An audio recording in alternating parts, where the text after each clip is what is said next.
Assalamualaikum, selamat datang di Jejak Pesugihan.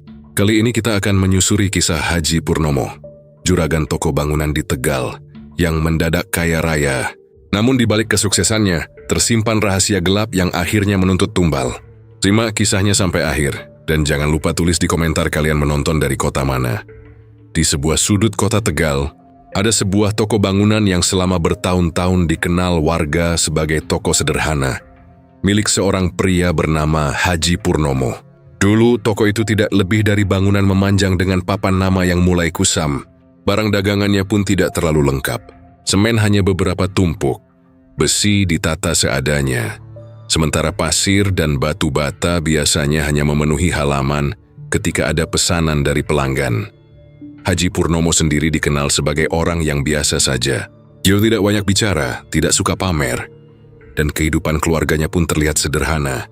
Setiap pagi ia datang lebih awal untuk membuka toko, kemudian mengawasi beberapa karyawan yang membantu melayani pembeli. Tidak ada yang menyangka bahwa beberapa tahun kemudian, nama Haji Purnomo akan menjadi bahan pembicaraan hampir di setiap sudut kampung. Perubahan itu bermula secara perlahan, lalu terjadi begitu cepat. Toko yang dahulu terkadang seharian, hanya melayani beberapa pelanggan mendadak ramai. Truk-truk besar mulai keluar masuk membawa semen, pasir, batu bata, keramik, besi, dan berbagai material lainnya. Gudang baru dibangun di belakang toko. Halaman yang dulu kosong berubah menjadi tempat parkir kendaraan angkut. Bahkan beberapa karyawan baru mulai berdatangan. Warga tentu saja merasa heran. Di warung kecil milik Bu Sarmi yang berada tidak jauh dari toko, obrolan mengenai Haji Purnomo hampir selalu muncul ketika sore mulai turun. Bu Sarmi adalah salah satu orang yang paling sering melihat perubahan itu dari dekat. Setiap hari ia menyaksikan kendaraan mahal milik Haji Purnomo keluar masuk halaman toko. Usahanya memang sedang bagus ya? Tanya seorang pelanggan suatu sore. Bu Sarmi hanya tersenyum kecil, bagus sih bagus. Tapi dulu tidak seperti ini. Kalimat sederhana itu kemudian menjadi awal dari berbagai desas-desus Pak Darto, tetangga lama Haji Purnomo. Bahkan mengaku masih ingat bagaimana kehidupan keluarga itu sebelum menjadi kaya. Menurutnya, Haji Purnomo pernah mengalami masa ketika tokonya hampir tutup. Hutang kepada pemasok sempat menumpuk. Beberapa karyawan bahkan dikabarkan hampir berhenti karena pembayaran gaji pernah terlambat. Tetapi entah apa yang terjadi setelah itu, keadaan berubah seolah-olah dalam semalam. Rumah Haji Purnomo direnovasi. Dinding lama dibongkar dan digantikan bangunan besar dengan halaman luas. Sebuah mobil baru terparkir di garasi. Tak lama kemudian kendaraan lainnya menyusul. Toko pun semakin besar dan semakin ramai. Yang membuat warga semakin bingung adalah kecepatan perubahan tersebut. Kalau cuman karena usaha, apa bisa secepat itu? Bisik Pak Darto suatu malam kepada tetangganya. Tidak ada yang berani menjawab, sebab tidak seorang pun benar-benar tahu apa yang terjadi di balik kesuksesan Haji Purnomo. Bagi sebagian warga, semua itu hanyalah keberuntungan. Mungkin ia mendapatkan pemasok besar. Semingkis adalah proyek pembangunan yang membuat tokonya kebanjiran pesanan. Mungkin juga ia memang pandai melihat peluang. Namun bagi sebagian lainnya, ada sesuatu yang terasa tidak biasa. Nama Haji Purnomo mulai dikaitkan dengan sebuah perjalanan yang pernah dilakukannya bertahun-tahun sebelumnya. Perjalanan yang dilakukan diam-diam pada suatu malam dan tidak pernah diceritakan kepada siapapun.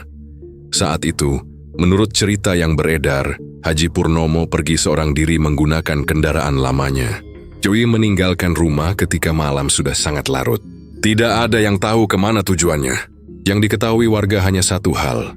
Ia baru kembali menjelang pagi. Sejak saat itulah menurut desas-desus yang berkembang, nasibnya perlahan berubah. Tentu saja tidak ada yang memiliki bukti. Semuanya hanya cerita dari mulut ke mulut. Tetapi semakin toko itu berkembang, semakin kuat pula bisikan tersebut. Bahkan beberapa karyawan lama mulai merasakan perubahan sikap majikannya. Haji Purnomo yang dulu mudah diajak berbicara kini menjadi lebih tertutup. Ia mulai sering memeriksa gudang seorang diri. Ada beberapa bagian toko yang tidak boleh disentuh karyawan tanpa izinnya. Ketika ditanya alasannya, ia hanya menjawab singkat, "Jangan ikut campur. Kerjakan saja pekerjaan kalian." Jawaban itu justru membuat rasa penasaran semakin besar. Rian, salah satu karyawan yang sudah bekerja sejak toko itu masih kecil, adalah orang yang paling merasakan perubahan tersebut. Yui mengenal Teh Haji Purnomo sejak masa-masa sulit. Karena itulah, ia tahu betul bahwa kekayaan yang datang belakangan ini terasa berbeda. Suatu sore, ketika toko mulai sepi, Rian sempat berbicara kepada Pak Darto. Saya juga heran, Pak. Dulu untuk beli satu truk saja beliau harus berpikir lama. Pak Darto menatapnya cukup lama sebelum menjawab. Kalau kamu masih mau kerja di sana, jangan terlalu banyak bertanya. Ucapan itu terdengar sederhana, tetapi entah mengapa membuat Rian terdiam. Hari demi hari berlalu. Toko bangunan Haji Purnomo semakin besar, namanya semakin dikenal, uangnya semakin banyak, kehidupan keluarganya semakin mewah. Dan anehnya, setiap kali warga membicarakan kesuksesan itu, selalu ada satu kalimat yang muncul dengan suara. Pelan, jangan-jangan kekayaannya bukan datang dari jalan. Biasa, tidak ada yang berani mengatakannya. Keras-keras, sebab di balik kemewahan yang terlihat dari luar, tidak ada seorang pun yang mengetahui rahasia apa yang sebenarnya disimpan Haji Purnomo. Warga hanya tahu bahwa sejak sebuah malam misterius bertahun-tahun lalu, kehidupan pria itu berubah total. Dan tanpa mereka sadari, perubahan itulah yang kelak membawa sebuah kutukan masuk ke dalam toko bangunan tersebut. Sebelum toko bangunan Haji Purnomo dipenuhi truk, sebelum gudangnya berdiri luas dan sebelum rumahnya berubah menjadi bangunan megah, ada satu masa yang hampir tidak pernah dibicarakan oleh siapapun. Masa ketika Haji Purnomo masih menjadi pedagang kecil yang setiap hari menghitung uang receh dari hasil penjualan semen dan batu bata. Pada waktu itu, hidupnya jauh dari kata berkecukupan. Toko bangunannya masih sederhana, pelanggan datang tidak menentu. Kalau hujan turun berhari-hari, halaman toko bisa sepi tanpa seorang pun membeli. Hutang kepada pemasok terus bertambah, sementara kebutuhan rumah tangga tidak pernah berhenti. Beberapa kali Haji Purnomo terpaksa meminta waktu tambahan kepada orang yang memasok barang dagangannya. Ia masih berusaha tersenyum di depan keluarga, tetapi sebenarnya pikirannya hampir tidak pernah tenang. Yang paling membuatnya tertekan adalah kabar bahwa seorang pemasok besar sudah tidak mau memberikan barang secara tempo. Jika pembayaran tidak segera dilakukan, toko itu terancam berhenti beroperasi. Malam-malam Haji Purnomo pun berubah menjadi panjang. Setelah anak dan istrinya tidur, ia sering duduk sendirian di ruang depan sambil menghitung uang hasil penjualan hari itu. Berkali-kali angka yang muncul tidak pernah cukup untuk menutup semua kewajiban. Sampai pada suatu malam, seorang pelanggan lama datang ke rumahnya. Pria itu bernama Pak Seno. Ia bukan orang yang sering berbicara, tetapi malam itu pembicaraannya berbeda. Dia mengetahui kesulitan yang sedang dihadapi Haji Purnomo dan menawarkan sebuah jalan yang menurutnya bisa mengubah kehidupan seseorang. Awalnya, Haji Purnomo tidak percaya. Pak Seno hanya mengatakan bahwa ada tempat yang selama ini dipercaya oleh sebagian orang sebagai tempat mencari jalan kekayaan. Namun jalan tersebut bukan jalan biasa. Ada syarat, ada aturan, dan ada sesuatu yang harus dipertaruhkan. Haji Purnomo sempat menolak. Bagaimanapun juga, ia masih ingin percaya bahwa usaha keras adalah satu-satunya jalan untuk keluar dari kesulitan. Tetapi keadaan terus menekannya. Hari berikutnya pemasok kembali menagih. Salah satu karyawannya meminta kepastian gaji. Pemilik lahan tempat tokonya berdiri juga mengingatkan tentang pembayaran sewa. Pada akhirnya, Rizi Takukui Lenga semuanya mengalahkan keraguannya. Beberapa malam kemudian, Haji Purnomo pergi seorang diri. Tidak ada yang mengetahui kemana ia pergi. Kepada istrinya, ia hanya mengatakan bahwa ada urusan yang harus diselesaikan. Ili Belangis Kartikia Pelem sudah larut dan memilih jalan yang jauh dari permukiman. Semakin jauh kendaraan bergerak, jalan semakin sepi. Tidak ada lampu toko. Tidak ada suara kendaraan. Hanya jalan gelap dan suara mesin kendaraan yang terdengar monoton. Menurut cerita yang kemudian beredar, Haji Purnomo tiba di sebuah tempat yang dikelilingi pepohonan tua. Di sanalah ia bertemu seseorang yang tidak pernah ia sebutkan namanya kepada siapapun. Pertemuan itu berlangsung dalam suasana yang membuatnya semakin ragu. Pria tersebut tidak banyak bicara. Ia hanya menjelaskan bahwa kekayaan dapat datang dengan cepat, tetapi setiap kekayaan yang diperoleh melalui jalan tersebut akan memiliki harga. Haji Purnomo ditanya. Fakai si benar-benar same. Ia mengangguk saat itulah sebuah perjanjian dibuat.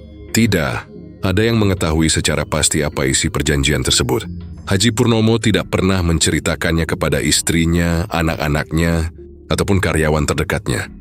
Namun satu hal yang kemudian diketahui adalah adanya janji yang berkaitan dengan keberlangsungan kekayaannya. Selama aturan tertentu dipatuhi, usahanya akan terus berkembang. Tetapi jika janji itu dilanggar, atau jika kewajiban yang diminta tidak dipenuhi, maka semua yang telah diberikan akan berubah menjadi malapetaka. Haji Purnomo pulang menjelang pagi. Wajahnya terlihat berbeda. Ia tidak lagi tampak seperti pedagang kecil yang datang dengan pikiran penuh hutang.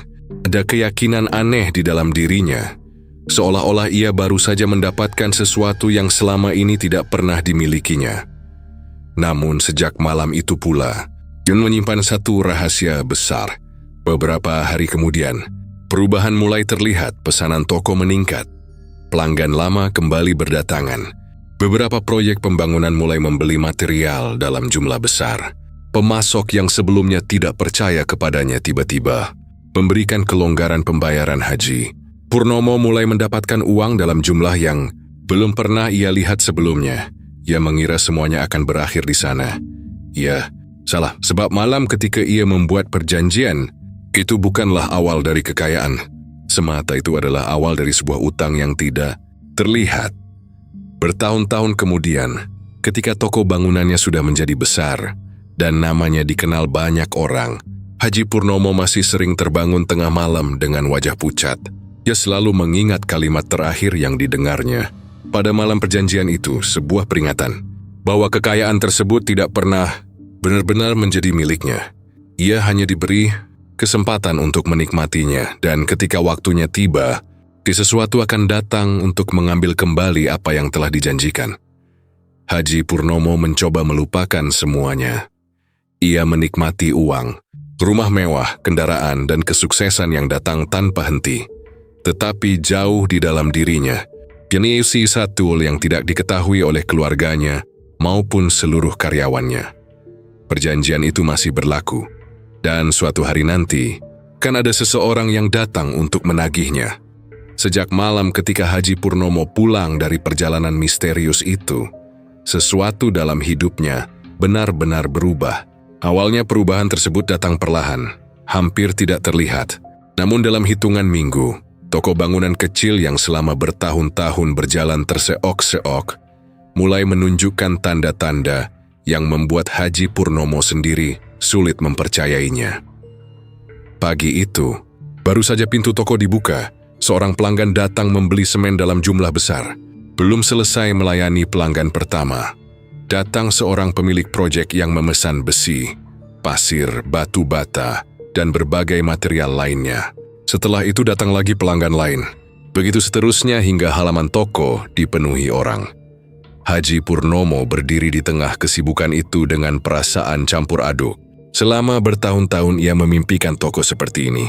Tetapi sekarang ketika semua yang diinginkannya mulai terjadi, ada perasaan aneh yang sesekali muncul di dalam hatinya. Ia mencoba mengabaikannya. Pesanan semakin banyak. Truk pengangkut material mulai datang hampir setiap hari. Barang yang sebelumnya sulit terjual justru habis dalam waktu singkat. Tumpukan semen yang biasanya bertahan berhari-hari mendadak harus dipesan berkali-kali. Besi, keramik, cat, genteng, pipa, juri seraki, perlengkapan bangunan lainnya terus keluar dari gudang. Rian, salah satu karyawan lama, adalah orang yang paling merasakan perubahan tersebut. Ia masih ingat ketika dahulu dirinya harus menunggu berjam-jam hanya untuk melayani satu pelanggan. Sekarang ia bahkan hampir tidak sempat duduk. "Pak, pesanan dari proyek sebelah sudah datang lagi," katanya suatu siang. Haji Purnomo hanya mengangguk. "Masukkan ke gudang, jangan sampai ada yang kurang." Kesibukan itu berlangsung dari pagi hingga malam. Pelanggan datang dari berbagai tempat. Ada yang membeli material untuk membangun rumah. Dari pemilik toko kecil yang mengambil barang dalam jumlah besar. Bahkan beberapa kontraktor mulai menjadikan toko Haji Purnomo sebagai tempat utama untuk memenuhi kebutuhan proyek mereka. Nama toko itu pun mulai dikenal. Orang-orang yang sebelumnya tidak pernah mengenal Haji Purnomo mulai berdatangan. Mereka mendengar kabar bahwa toko tersebut memiliki barang lengkap, harga bersaing, dan mampu menyediakan pesanan dalam jumlah besar. Haji Purnomo semakin percaya bahwa keputusan yang ia ambil malam itu adalah keputusan terbaik dalam hidupnya. Uang mulai mengalir deras. Setiap sore, dia menghitung hasil penjualan dengan tangan yang hampir tidak pernah berhenti.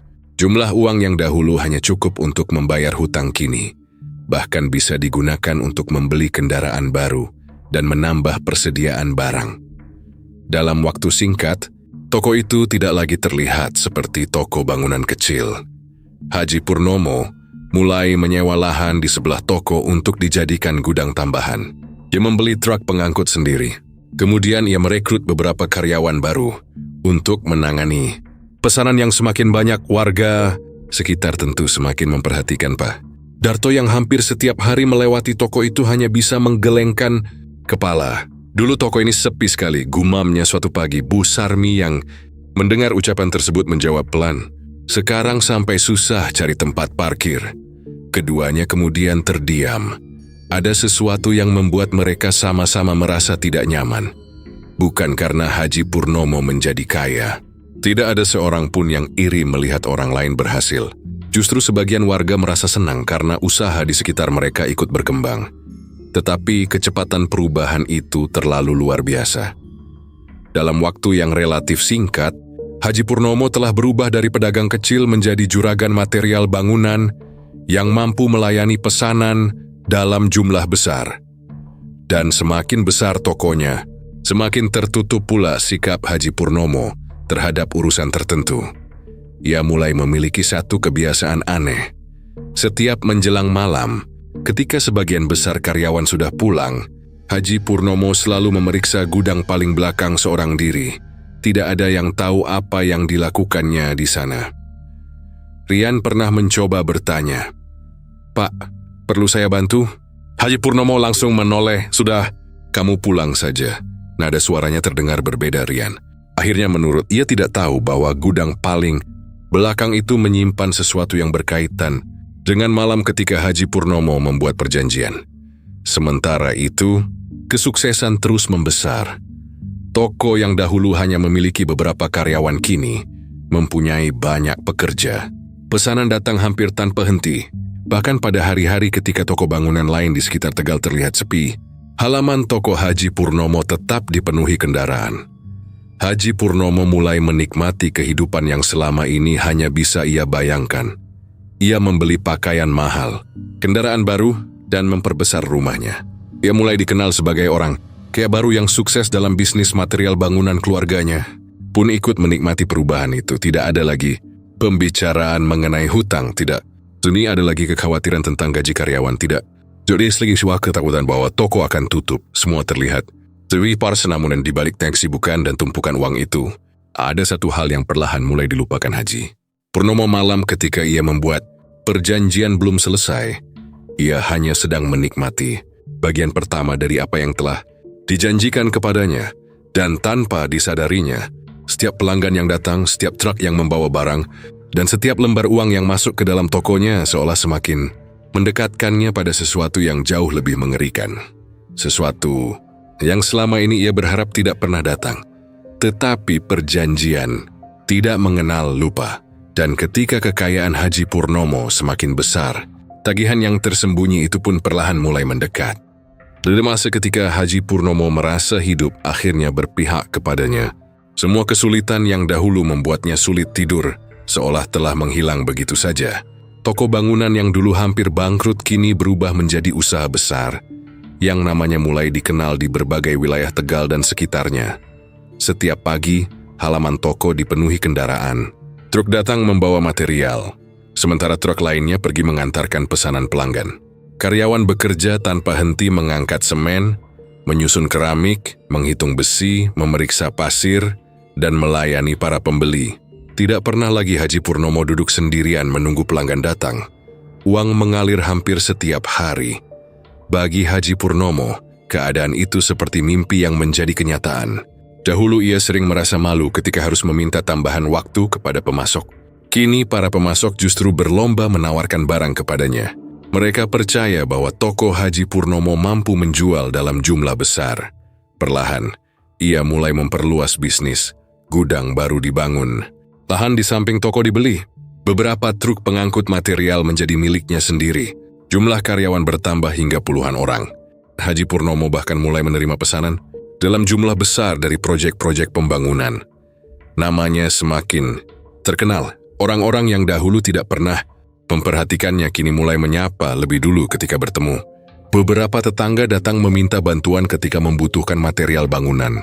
Bahkan ada warga yang mulai memandang Haji Purnomo sebagai contoh orang yang berhasil bangkit dari keterpurukan. Haji Purnomo menikmati semua itu.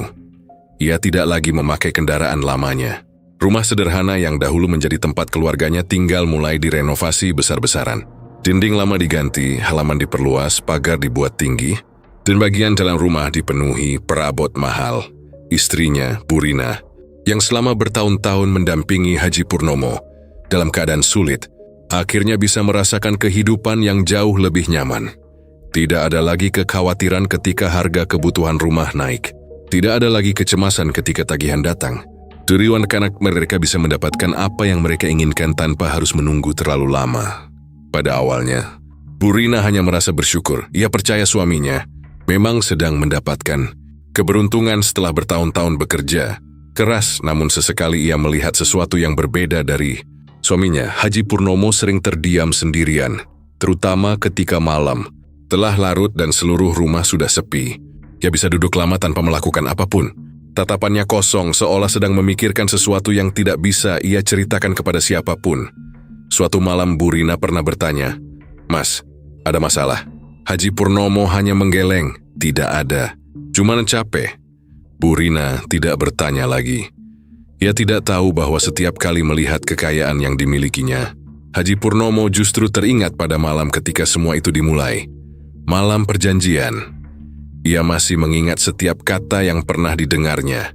Ia masih mengingat peringatan tentang harga yang harus dibayar. Tetapi selama kekayaan terus datang dan keluarganya hidup bahagia, Haji Purnomo berusaha meyakinkan dirinya bahwa semua itu hanyalah ketakutan yang tidak perlu dipikirkan. Ia mulai merasa bahwa mungkin perjanjian itu tidak akan pernah ditagih. Mungkin semua cerita tentang harga sebuah kekayaan hanyalah ancaman untuk membuatnya takut. Dan karena keyakinan itulah, dia semakin larut menikmati hidup. Haji Purnomo mulai sering mengadakan acara keluarga.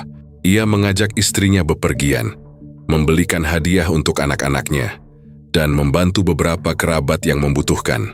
Di mata masyarakat, keluarga Haji Purnomo tampak sempurna, tidak ada yang kekurangan, tidak ada yang perlu dikhawatirkan. Bahkan beberapa warga mulai iri melihat perubahan kehidupan keluarga tersebut. Pak Darto yang masih mengingat masa lalu Haji Purnomo hanya bisa menghela napas.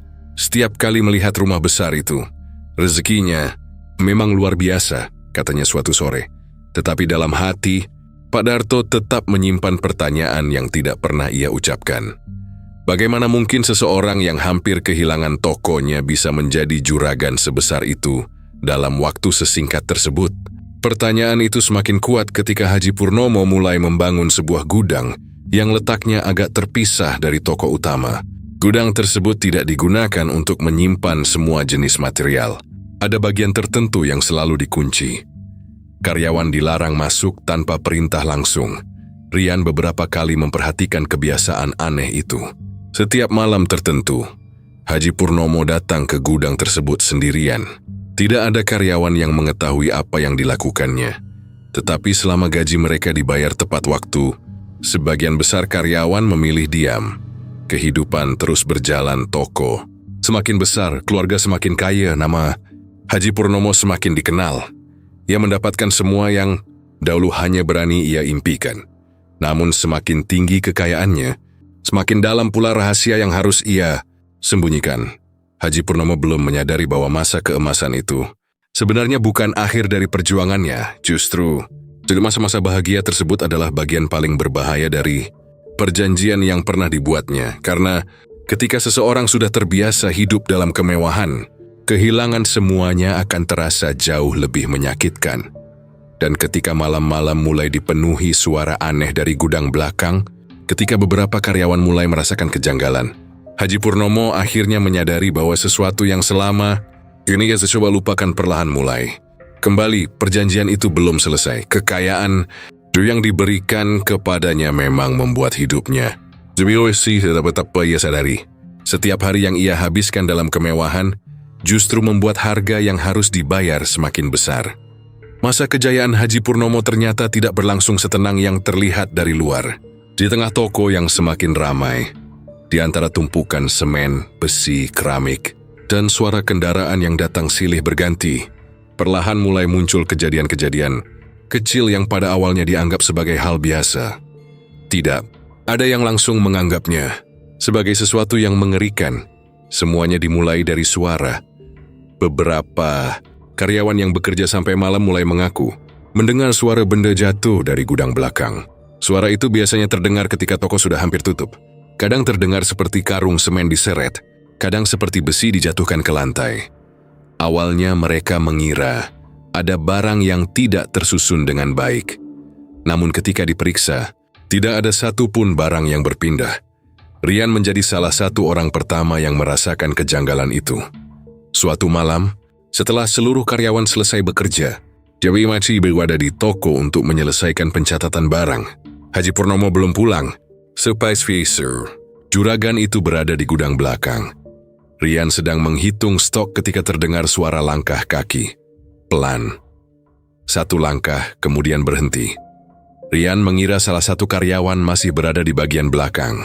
Dia memanggil beberapa kali, tetapi tidak ada jawaban. Ketika ia berjalan menuju sumber suara, langkah itu terdengar lagi. Kali ini lebih dekat Rian. Berhenti ia menunggu, tidak ada. Apa hanya suasana toko yang tiba-tiba terasa terlalu sunyi. Si akhirnya kembali ke meja dan berusaha melanjutkan pekerjaannya. Namun beberapa menit kemudian terdengar suara pintu gudang terbuka. Rian langsung menoleh. Haji Purnomo keluar dari sana, wajahnya terlihat pucat. "Pak, tadi ada orang di gudang?" Tanya Rian. Haji Purnomo menatapnya beberapa detik. Tidak ada jawaban. Itu membuat Rian semakin bingung. Terus suara, "Tadi sudah, jangan dibicarakan." Haji Purnomo kemudian berjalan, melewatinya tanpa menjelaskan apapun. Sejak malam itu, Rian mulai memperhatikan beberapa kejadian yang sebelumnya tidak pernah ia pedulikan. Barang-barang tertentu sering ditemukan berpindah tempat. Gembok gudang belakang beberapa kali terasa seperti baru saja dibuka. Padahal hanya Haji Purnomo yang memiliki kuncinya. Bahkan ada karyawan yang mengaku melihat bayangan seseorang berdiri di ujung gudang ketika ia sedang mengambil barang. Tetapi tidak ada seorang pun yang berani mengatakan semuanya kepada Haji Purnomo. Mereka tahu juragan mereka tidak suka jika ada yang membicarakan gudang belakang. Keanehan lain mulai muncul beberapa minggu kemudian. Seorang karyawan bernama Yanto mengaku sering mencium bau tanah basah ketika bekerja di sekitar gudang. Meskipun saat itu tidak hujan, bau tersebut muncul terutama menjelang malam. Awalnya ia menganggapnya berasal dari tumpukan pasir. Namun bau itu kadang muncul di bagian toko yang jauh dari gudang. Yanto mencoba tidak memikirkannya, sampai suatu malam ia mendengar suara seperti seseorang memanggil namanya dari dalam. "Gudang In." Suara itu sangat pelan, tetapi jelas Yanto berdiri terpaku. Ia tahu semua karyawan sudah berada di bagian depan. Ia tidak menjawab. Suara itu terdengar lagi. Yanto, kali ini lebih dekat. Yanto langsung meninggalkan pekerjaannya dan pulang tanpa menunggu waktu. Selesai, keesokan harinya ia menceritakan kejadian tersebut kepada Rian. Rian hanya terdiam. Karena ternyata bukan hanya Yanto yang mengalami hal serupa. Beberapa karyawan lain mulai mengaku pernah mendengar suara langkah kaki, ketukan dari dalam gudang, bahkan suara seseorang berbicara ketika tidak ada siapapun di sana. Yang paling aneh adalah suara tersebut hampir selalu muncul setelah Haji Purnomo berada seorang diri di gudang belakang. Perlahan, para karyawan mulai menghubungkan semua kejadian itu dengan satu hal yang selama ini hanya Rian dengar sebagai gosip pesugihan. Tidak ada yang berani mengatakannya secara terbuka. Namun kata itu mulai beredar dari satu karyawan ke karyawan lainnya. Sementara itu, Haji Purnomo semakin sering terlihat gelisah. Ia mulai datang lebih pagi dan pulang lebih malam. Beberapa kali ia memeriksa pintu gudang berkali-kali seolah takut sesuatu keluar dari dalamnya. Pada suatu malam, Rian melihat sesuatu yang membuatnya semakin curiga. Haji Purnomo berdiri di depan gudang sendirian, tangannya memegang kunci. Ia tidak langsung membuka pintu. Ia hanya berdiri lama sambil menatap pintu tersebut. Kemudian terdengar suara dari dalam, tidak jelas seperti suara manusia atau suara benda yang bergeser. Tetapi Haji Purnomo langsung mundur satu langkah. Wajahnya berubah pucat. Untuk pertama kalinya, Rian melihat ketakutan yang begitu jelas pada wajah juragannya. Haji Purnomo akhirnya menutup pintu. Ia masuk seorang diri. Pintu kembali tertutup. Rian tidak tahu apa yang terjadi setelah itu. Namun beberapa menit kemudian terdengar suara benda jatuh dengan keras, disusul suara Haji Purnomo yang terdengar seperti sedih berbicara kepada seseorang. Rian tidak dapat mendengar seluruh perkataannya. Hanya satu kalimat yang terdengar jelas. Jangan sekarang. Setelah malam itu, suasana toko berubah. Karyawan mulai takut bekerja lembur. Sebagian meminta pulang lebih awal. Beberapa bahkan mulai mencari pekerjaan lain. Tetapi bisnis Haji Purnomo tetap berjalan seperti biasa. Pelanggan terus berdatangan, uang terus mengalir. Toko semakin besar. Hanya orang-orang yang bekerja di dalamnya yang mulai mengetahui bahwa ada sesuatu yang salah. Haji Purnomo mungkin masih bisa menyembunyikan rahasianya dari warga, namun ia tidak bisa menyembunyikan ketakutan dari karyawannya sendiri. Dan semakin sering kejadian aneh muncul, semakin jelas satu hal yang mulai mereka pahami. Sesuatu yang selama ini terkunci di balik gudang belakang bukan sekadar rahasia milik Haji Purnomo. Sesuatu itu seperti sedang menunggu waktu yang tepat untuk keluar. Dan tanpa diketahui siapapun, malam ketika suara pertama terdengar dari gudang itu menjadi pertanda bahwa masa keemasan Haji Purnomo mulai memasuki bagian paling gelap. Pada awalnya, semua yang terjadi di toko bangunan Haji Purnomo hanya dianggap sebagai cerita biasa. Suara langkah kaki di malam hari dianggap suara karyawan yang belum pulang. Barang yang berpindah tempat dianggap kesalahan saat menyusun stok. Bau tanah basah dianggap berasal dari tumpukan pasir. Bahkan cerita tentang suara seseorang memanggil nama karyawan dianggap sebagai akibat kelelahan setelah bekerja seharian. Tetapi, semakin lama, kejadian-kejadian itu semakin sering terjadi. Dan kali ini, bukan hanya karyawan yang mengalaminya.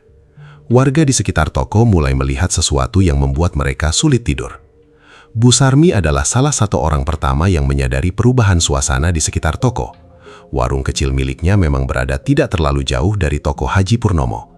Setiap pagi, ia melihat aktivitas para karyawan, sementara pada malam hari, ia sering menjadi saksi ketika toko mulai sepi dan pintunya ditutup. Beberapa kali, ketika warungnya masih buka sampai malam, Bu Sarmi mendengar suara kendaraan Haji Purnomo datang kembali setelah semua karyawan pulang. Awalnya, ia mengira Haji Purnomo hanya mengambil barang yang tertinggal. Namun anehnya, kendaraan itu selalu datang pada waktu yang hampir sama. Malam sudah sangat larut. Lampu toko bagian depan mati, tetapi beberapa lampu di gudang belakang masih menyala. Haji Purnomo kemudian masuk seorang diri. Tidak lama kemudian, terdengar suara seperti benda berat dipindahkan. Bu Sarmi tidak pernah berani mendekat. Ia hanya menunggu sampai kendaraan Haji Purnomo pergi. Sampai suatu malam, ia melihat sesuatu yang membuat bulu kuduknya berdiri. Di tengah halaman toko yang gelap, seperti ada bayangan seseorang berdiri dekat pintu gudang. Bu Sarmi mengira itu Haji Purnomo. Tetapi beberapa detik kemudian, Haji Purnomo justru keluar dari bagian lain toko. Bayangan itu masih ada. Bu Sarmi langsung menutup warungnya lebih cepat. Keesokan paginya, ia tidak menceritakan apapun kepada orang lain. Namun ternyata, bukan hanya dirinya yang mengalami kejadian aneh. Pak Darto, tetangga lama Haji Purnomo, mulai mendengar cerita dari beberapa warga. Ada yang mengaku mendengar suara ketukan dari gudang belakang pada tengah malam. Ada pula yang mengatakan pernah mendengar seperti suara orang menangis dari arah toko ketika jalanan sudah sepi. Semakin banyak cerita yang muncul, semakin sulit bagi warga untuk menganggap semuanya sebagai kebetulan. Nama Haji Purnomo kembali menjadi bahan pembicaraan. Tetapi kali ini, tidak ada lagi nada kagum seperti ketika ia pertama kali menjadi kaya. Orang-orang mulai berbicara dengan suara pelan. Mereka mulai menghindari menyebut nama Haji Purnomo terlalu keras. Salah satu cerita yang paling membuat warga takut datang dari seorang pengemudi truk bernama Ujang. Ia pernah mengantar material ke gudang Haji Purnomo pada malam hari. Saat hendak pulang, ia mengaku melihat seorang perempuan berdiri di dekat pintu gudang. Ujang mengira perempuan itu salah satu keluarga Haji Purnomo. Ia bahkan sempat menyapa. Tetapi perempuan tersebut tidak menjawab. Ketika Ujang menoleh kembali setelah memasukkan barang ke dalam truk, sosok itu sudah tidak ada. Yang membuatnya semakin takut adalah tidak ada seorang perempuan pun di toko malam itu. Ujang akhirnya memilih tidak pernah mengambil pesanan malam dari tempat tersebut. Cerita itu menyebar dengan cepat. Dari warung ke warung. Dari tetangga ke tetangga. Dari para pengemudi kepada pemilik toko lain. Dan akhirnya muncul sebuah dugaan yang selama ini hanya dibicarakan secara diam-diam. Pesugihan. Tidak ada yang tahu siapa yang pertama kali mengucapkan kata tersebut. Namun setelah kata itu muncul, semua kejadian seolah mendapatkan penjelasan bagi warga yang percaya pada hal-hal gaib.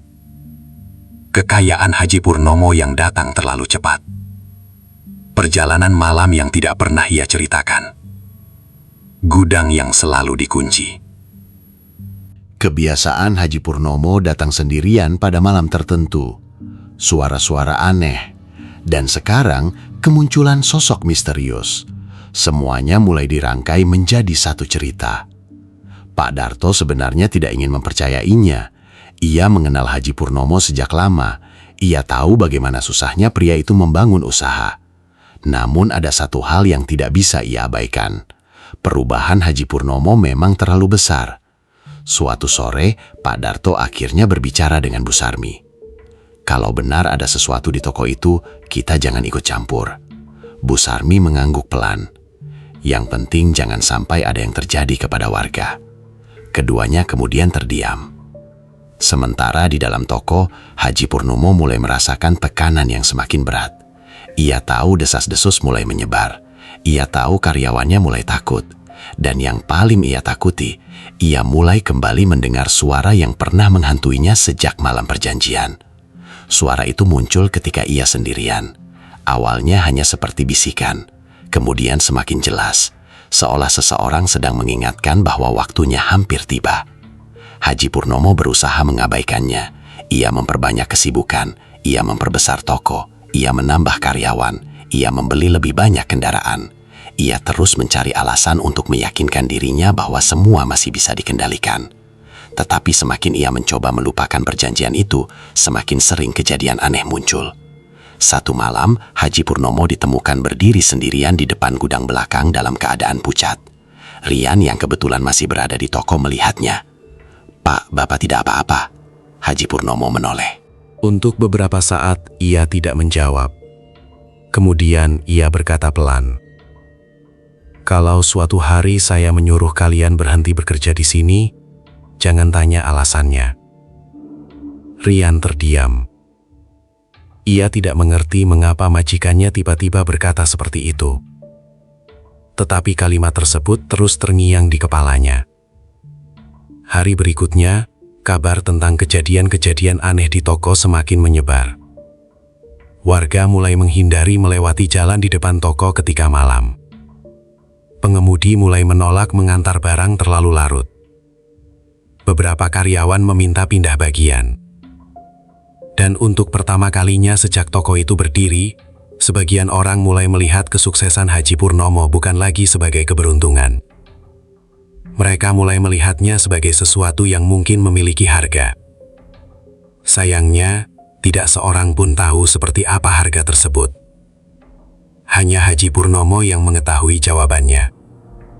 Dan semakin malam mendekat, semakin kuat perasaan dalam irinya bahwa perjanjian yang selama bertahun-tahun ia sembunyikan, akhirnya mulai menagih janji. Bukan uang, bukan harta, bukan lagi kesetiaan, melainkan sesuatu yang jauh lebih mengerikan. Sesuatu yang berlahan mulai mengarah kepada orang-orang yang bekerja untuknya. Sejak desas-desus tentang toko bangunan Haji Purnomo semakin menyebar, suasana di tempat itu tidak pernah benar-benar kembali seperti dulu. Para karyawan masih bekerja, Truk masih datang membawa material dan pelanggan masih memenuhi halaman toko. Dari luar, semuanya tampak normal. Namun bagi mereka yang bekerja di dalamnya, ada sesuatu yang berubah. Mereka mulai merasa seperti sedang bekerja di tempat yang tidak lagi mengenal ketenangan. Rian menjadi semakin sering memperhatikan tingkah laku Haji Purnomo. Juragannya itu kini jarang tersenyum. Ia lebih banyak diam dan sering memeriksa gudang belakang seorang diri. Beberapa kali, Rian melihat Haji Purnomo berdiri di depan pintu gudang dalam waktu lama, seolah sedang mendengarkan sesuatu dari balik pintu. Yang membuat Rian semakin tidak nyaman adalah kebiasaan baru Haji Purnomo. Ia mulai meminta karyawan tertentu untuk bekerja sampai larut malam. Salah satunya adalah Yanto. Yanto sebenarnya sudah beberapa kali mengeluh karena merasa tidak nyaman berada di gudang belakang. Ia pernah mendengar suara seseorang memanggil namanya. Ia juga pernah melihat barang yang sebelumnya berada di tempat lain, tiba-tiba berpindah tanpa diketahui siapapun. Namun karena membutuhkan pekerjaan, Yanto tetap bertahan. Suatu sore, Haji Purnomo memanggilnya.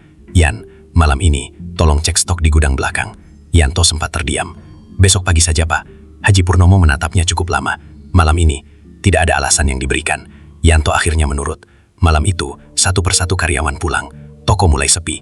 Rian sempat menawarkan diri untuk menemani Yanto, tetapi Haji Purnomo justru menyuruhnya pulang. Yanto akhirnya masuk ke gudang sendirian. Tidak ada yang tahu apa yang terjadi selama beberapa menit pertama. Namun sekitar tengah malam, salah satu karyawan yang masih berada di rumah dekat toko mendengar suara seperti benda berat jatuh. Kemudian terdengar suara teriakan, sangat singkat. Setelah itu, semuanya kembali sunyi. Pagi harinya, Yanto tidak datang bekerja. Awalnya semua orang mengira ia sakit. Haji Purnomo tidak banyak bicara ketika ditanya. Biarkan saja, mungkin dia sedang tidak enak badan. Tetapi Rian merasa ada yang aneh. Yanto tidak pernah mangkir tanpa kabar. Selama bertahun-tahun bekerja, bahkan ketika demam sekalipun, ia selalu menghubungi rekan kerjanya. Rian kemudian mencoba menelpon. Tidak ada jawaban, pesan juga tidak dibalas. Hari kedua, Yanto masih tidak muncul. Hari ketiga, kabar buruk akhirnya datang. Yanto ditemukan dalam keadaan tidak sadarkan diri, setelah sebelumnya mengalami kejadian yang tidak bisa dijelaskan oleh orang-orang di sekitarnya. Keluarganya mengatakan bahwa sejak malam terakhir bekerja di toko Haji Purnomo, Yanto beberapa kali mengigau dan terus menyebut tentang sebuah pintu. Ia bahkan sempat mengatakan kepada keluarganya bahwa ada seseorang yang berdiri di belakangnya ketika ia berada di gudang. Tidak ada seorang pun yang memahami maksudnya. Beberapa hari kemudian, Yanto meninggal. Kabar itu membuat seluruh karyawan terpukul. Tetapi yang paling berubah adalah Haji Purnomo. Sejak mendengar kabar tersebut, wajahnya semakin pucat. Ia tidak datang ke rumah keluarga Yanto. Ia hanya mengirim bantuan melalui orang lain. Rian mulai curiga. Ia teringat kejadian beberapa malam sebelumnya. Tentang gudang, tentang suara, tentang peringatan Haji Purnomo agar mereka tidak bertanya terlalu banyak. Dan yang paling membuatnya takut adalah satu hal. Yanto merupakan karyawan pertama yang diminta bekerja sendirian di gudang belakang setelah kejadian-kejadian aneh mulai sering terjadi. Rian kemudian berbicara dengan salah satu karyawan senior. "Menurut kamu, Yanto kenapa?" Karyawan itu hanya menggeleng. "Aku tidak tahu, tapi mulai sekarang jangan mau kalau disuruh masuk gudang sendirian." Kalimat tersebut kemudian menjadi pegangan semua karyawan. Tidak ada lagi yang berani bekerja sendirian di sana. Namun Haji Purnomo justru semakin tertekan. Malam setelah kabar kematian Yanto, ia kembali mendengar suara yang sudah lama ia takuti. Suara itu muncul dari arah gudang, pelan, tetapi jelas, seolah mengingatkan bahwa apa yang terjadi kepada Yanto bukanlah akhir. Haji Purnomo berdiri di depan pintu dengan tubuh gemetar. Ia tahu apa yang sedang terjadi. Perjanjian yang dibuat bertahun-tahun lalu mulai menagih. Dan kali ini, yang menjadi korban bukan orang asing, melainkan seseorang yang selama bertahun-tahun bekerja untuknya. Seseorang yang pernah ia kenal. Seseorang yang setiap pagi datang ke tokonya untuk mencari nafkah. Haji Purnomo mulai menyadari kesalahannya, tetapi penyesalan itu datang terlambat. Ia telah mendapatkan kekayaan yang begitu besar. Ia telah menikmati rumah mewah, kendaraan mahal, kehidupan nyaman, dan penghormatan dari banyak orang. Kini sesuatu yang tidak terlihat meminta balasan, dan balasan pertama sudah jatuh. Kematian Yanto membuat para karyawan mulai takut. Beberapa ingin mengundurkan diri, namun Haji Purnomo justru menawarkan gaji lebih tinggi agar mereka tetap bekerja. Rian merasa keputusan itu semakin mencurigakan. Mengapa seorang juragan yang sedang kaya raya begitu takut kehilangan karyawan? Jawabannya baru mulai ia pahami beberapa hari kemudian. Sebab setelah Yanto pergi, kejadian aneh tidak berhenti. Justru semakin sering terjadi. Seorang karyawan lain mulai mengalami mimpi yang sama dengan Yanto. Seorang supir mengaku mendengar suara ketukan dari bak truk yang kosong. Dan seorang pekerja gudang menemukan sesuatu yang membuat seluruh tubuhnya lemas ketika melihatnya. Seolah-olah kematian Yanto telah membuka sebuah pintu. Dan setelah pintu itu terbuka, sesuatu di baliknya tidak lagi bersedia menunggu. Rian mulai sadar bahwa Yanto mungkin bukan korban terakhir.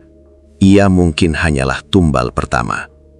Sementara Haji Purnomo berdiri sendirian di dalam rumah mewahnya malam itu, untuk pertama kalinya ia menyadari bahwa kekayaan yang selama ini ia banggakan telah berubah menjadi perangkap. Ia tidak lagi bertanya apakah perjanjian itu benar-benar ada, karena sekarang ia sudah melihat akibatnya sendiri. Pertanyaan yang tersisa hanya satu: siapa yang akan menjadi korban berikutnya? Setelah kematian Yanto, tidak ada lagi karyawan yang berani menganggap kejadian di toko bangunan Haji Purnomo sebagai kebetulan. Ketakutan yang sebelumnya hanya beredar sebagai bisikan, kini berubah menjadi sesuatu yang benar-benar dirasakan oleh semua orang. Toko masih ramai, truk masih keluar masuk, pesanan masih datang, uang masih terus mengalir. Namun di balik kesibukan itu, para karyawan bekerja dengan perasaan seperti sedang menunggu sesuatu yang buruk terjadi. Tidak ada lagi yang mau bekerja sendirian di gudang belakang. Bahkan ketika harus mengambil barang, mereka selalu mengajak rekan kerja. Pintu gudang yang dahulu hanya dianggap sebagai bagian biasa dari toko, kini menjadi tempat yang paling dihindari. Rian menjadi orang yang paling banyak memikirkan kejadian tersebut. Ia masih tidak bisa melupakan Yanto. Ia juga tidak bisa melupakan perubahan wajah Haji Purnomo setelah mendengar kabar kematian karyawannya. Seolah-olah Haji Purnomo sudah mengetahui bahwa sesuatu akan terjadi. Beberapa minggu kemudian, kejadian berikutnya muncul. Seorang karyawan bernama Joko mulai mengeluhkan mimpi yang sama selama beberapa malam berturut-turut. Dalam mimpinya, ia selalu berada di dalam gudang yang gelap. Ia mendengar suara langkah kaki dari belakang, tetapi setiap kali menoleh, tidak ada siapapun. Mimpi itu terus berulang. Joko mulai takut tidur. Ia bahkan beberapa kali datang ke toko dengan wajah pucat karena hampir tidak beristirahat. Rian mencoba menenangkannya. Kalau sudah tidak kuat, bilang ke Pak Purnomo. Tetapi Joko hanya menggeleng. Ia membutuhkan pekerjaan itu. Beberapa hari kemudian, Joko diminta membantu menghitung stok di gudang belakang. Ia menolak. Untuk pertama kalinya, seorang karyawan berani mengatakan tidak kepada Haji Purnomo. Tetapi juragan itu tidak marah. Ia justru terdiam cukup lama, kemudian berkata pelan, "Ya sudah."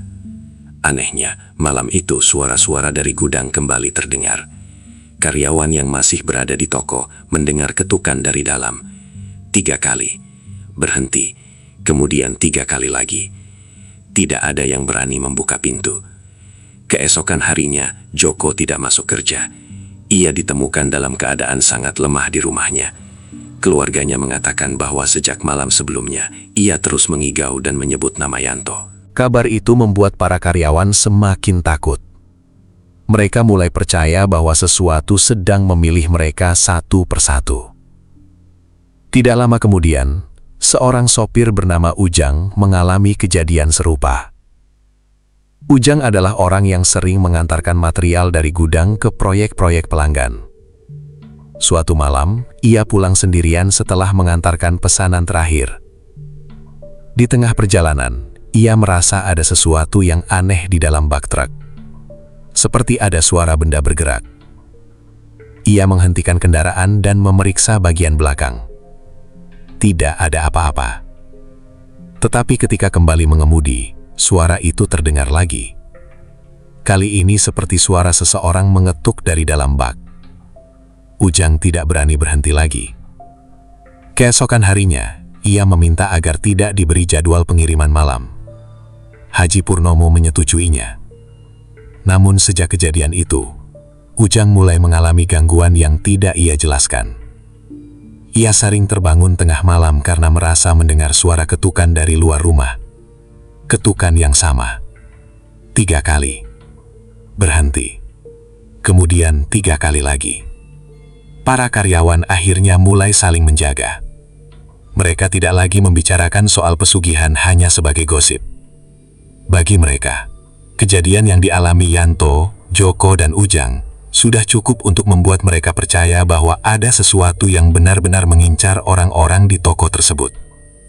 Tetapi Haji Purnomo justru semakin keras kepala. Ia tidak mau menutup toko, tidak mau menghentikan aktivitas, dan tidak mau kehilangan karyawannya. Karena jauh di dalam hatinya, ia tahu bahwa jika toko berhenti, mungkin sesuatu yang selama ini ia takuti akan datang lebih cepat.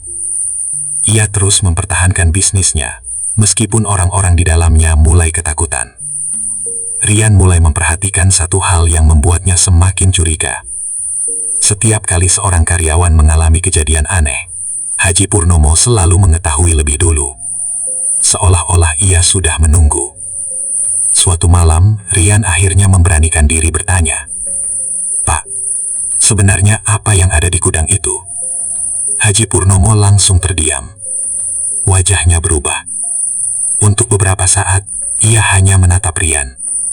Kemudian ia berkata pelan, Lebih baik kamu tidak tahu.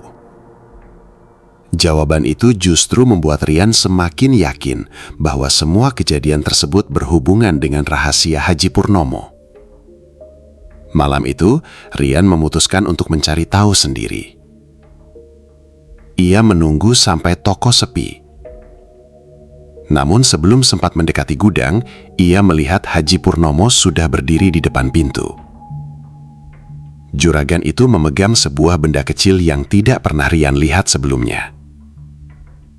Haji Purnomo tampak seperti sedang berbicara dengan seseorang. Tetapi di depannya tidak ada siapapun. Rian memilih bersembunyi. Ia mendengar beberapa kalimat yang membuat jantungnya berdegup keras. "Tolong, jangan mereka." Suara Haji Purnomo terdengar gemetar. Kemudian ia berkata lagi, "Saya sudah memberikan semuanya." Tidak ada jawaban. Hanya suara angin dan pintu gudang yang berderit. Haji Purnomo kemudian menundukkan kepala. "Jangan lagi." Rian menutup mulutnya sendiri agar tidak mengeluarkan suara. Saat itu ia sadar bahwa Haji Purnomo bukan sedang berbicara kepada manusia. Ia sedang memohon kepada sesuatu yang tidak terlihat. Sesuatu yang selama bertahun-tahun memberinya kekayaan. Dan sekarang, sesuatu itu datang untuk mengambil pembayaran. Sejak malam itu, Rian tidak lagi memiliki keraguan. Kematian Yanto bukan kecelakaan. Gangguan yang dialami Joko bukan sekedar mimpi. Ketakutan Ujang bukan kebetulan. Semuanya memiliki hubungan dengan perjanjian yang pernah dibuat Haji Purnomo. Tetapi ada hal yang lebih mengerikan. Rian mulai menyadari bahwa jumlah korban tidak akan berhenti. Karena setiap kali satu karyawan mengalami kejadian buruk, keadaan toko justru semakin memburuk. Dan ketika seorang karyawan lama bernama Benny tiba-tiba menghilang setelah mendapat tugas mengantar material pada malam hari, seluruh toko akhirnya diliputi kepanikan. Tidak ada yang tahu kemana Benny pergi. Truknya ditemukan. Materialnya masih lengkap. Tetapi Benny tidak ada. Haji Purnomo hanya berdiri diam ketika mendengar kabar tersebut. Wajahnya seperti orang yang sudah mengetahui akhir cerita. Rian menatap juragannya dengan penuh ketakutan. Dalam hati ia mulai menyadari bahwa mungkin selama ini Haji Purnomo bukan sedang menjaga bisnisnya. Ia sedang mempertahankan sebuah perjanjian. Dan untuk mempertahankan kekayaan itu, satu persatu karyawan telah mulai dijadikan sasaran. Namun ketika Rian menyadari hal tersebut, semuanya sudah terlambat. Karena malam berikutnya, suara ketukan kembali terdengar dari gudang. Kali ini bukan 3 kali, melainkan berkali-kali. Seolah sesuatu di balik pintu sudah tidak sabar menunggu. Dan untuk pertama kalinya, Haji Purnomo tidak lagi mampu menyembunyikan ketakutannya. Ia tahu waktunya hampir habis. Perjanjian itu sudah menuntut terlalu banyak. Dan korban berikutnya mungkin akan menjadi awal dari kehancuran seluruh hidupnya. Malam itu menjadi malam yang tidak pernah dilupakan oleh siapapun yang masih bekerja di toko bangunan Haji Purnomo. Sejak sore, suasana toko sudah terasa berbeda. Para karyawan bekerja lebih cepat dari biasanya. Tidak ada yang mau tinggal sampai larut.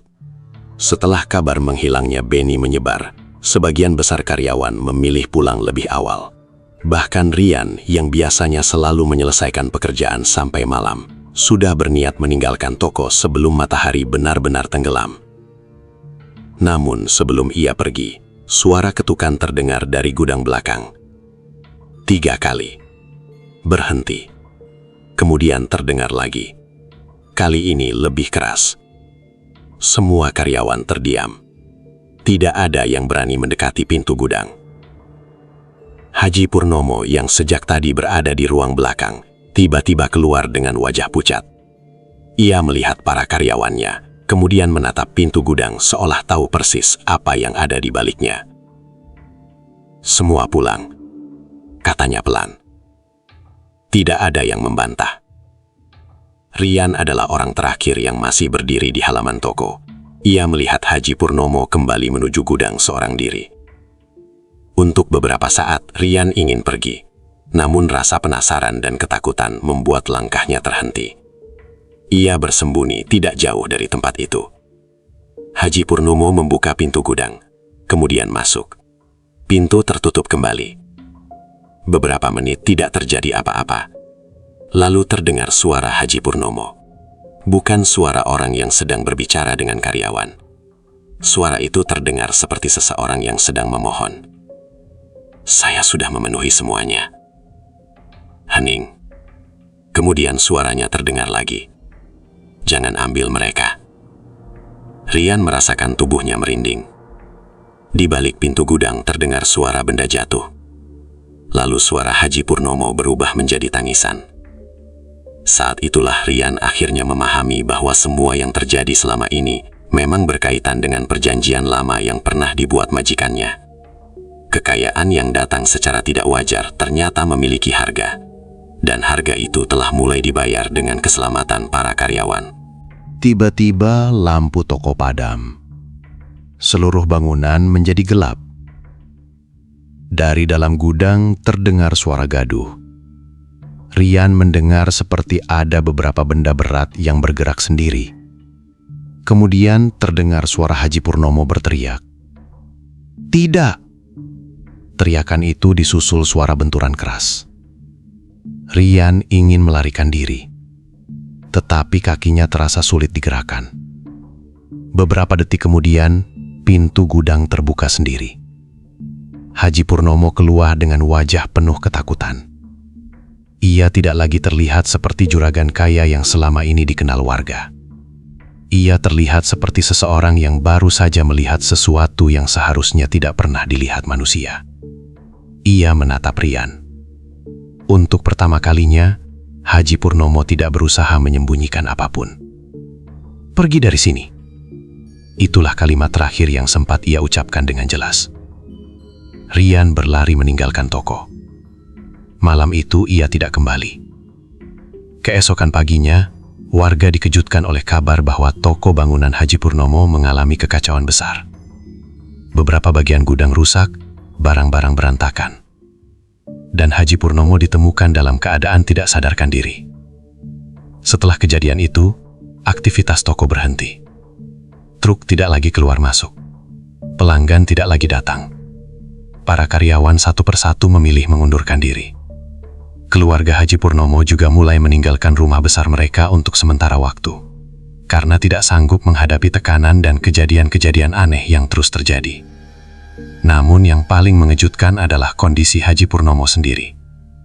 Dalam beberapa hari, tubuhnya terlihat jauh lebih lemah. Ia tidak lagi berbicara tentang bisnis. Ia tidak lagi peduli pada kendaraan, rumah, gudang, maupun uang yang selama ini menjadi kebanggaannya.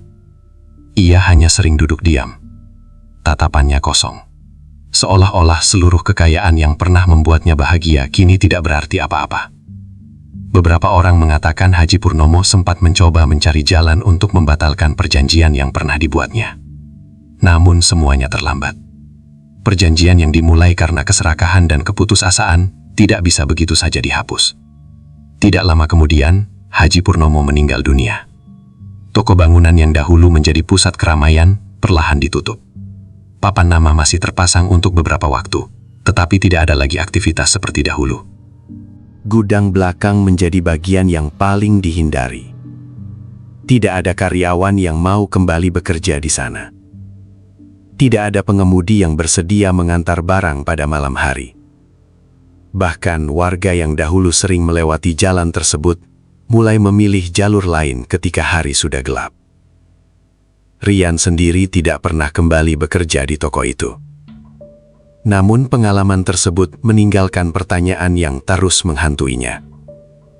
Apa sebenarnya yang terjadi kepada Benny? Kemana perginya karyawan yang menghilang itu? Dan apa yang sebenarnya disimpan Haji Purnomo di balik gudang belakang? Tidak pernah ada jawaban yang benar-benar diketahui. Yang tersisa hanyalah cerita dari mulut ke mulut. Warga mengatakan bahwa kekayaan Haji Purnomo memang datang terlalu cepat. Toko yang dahulu hampir bangkrut berubah menjadi usaha besar. Rumah sederhana berubah menjadi rumah mewah. Kendaraan datang silih berganti. Kehidupan keluarganya berubah dalam waktu singkat. Tetapi semua kemewahan itu ternyata memiliki harga yang jauh lebih mahal daripada yang pernah dibayangkannya. Ia mendapatkan kekayaan. Ia mendapatkan nama besar. Ia mendapatkan kehidupan yang dahulu hanya bisa ia impikan. Namun pada akhirnya, ia kehilangan ketenangan. Kehilangan kepercayaan orang-orang di sekitarnya. Kehilangan para karyawan yang pernah bekerja untuknya. Dan akhirnya, kehilangan dirinya sendiri. Sejak toko itu ditinggalkan, warga masih sering membicarakannya.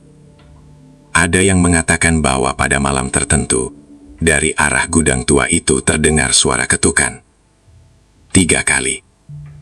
Berhenti. Kemudian 3 kali lagi. Sebagian menganggapnya hanya suara bangunan tua yang terkena angin. Sebagian lainnya memilih tidak mencari tahu. Karena mereka masih mengingat bagaimana semuanya bermula. Bukan dari gudang. Bukan dari suara misterius.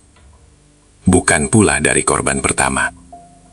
Semuanya bermula dari seorang pria yang sedang terdesak, menginginkan kekayaan dengan cara cepat, lalu membuat sebuah perjanjian yang seharusnya tidak pernah dibuat. Dan mungkin itulah bagian paling mengerikan dari kisah Haji Purnomo. Bukan tentang bagaimana ia menjadi kaya, tetapi tentang bagaimana seseorang bisa begitu menikmati hasil sebuah kesalahan, sampai lupa bahwa setiap kesepakatan memiliki konsekuensi. Toko bangunan Haji Purnomo akhirnya menjadi bangunan kosong. Namun cerita tentangnya tetap hidup di tengah warga Tegal.